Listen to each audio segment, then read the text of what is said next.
बेआईन बाली चोराचालान रोकने पाटनागढ़ तहसिलदार को प्रयास जारी। बलांगीर जिला पाटनागढ़ तहसिल पक्षर अंचल रे बेआईन बाली चोराचालान रे रोक लगाई अंटा भिड़ी पाटनागढ़ प्रशासन।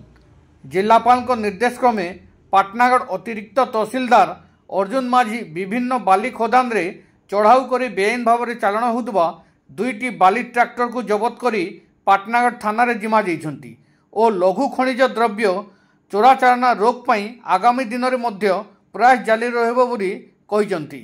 पाटनागढ़ मिर्चा न्यूज टीम ब्यूरो।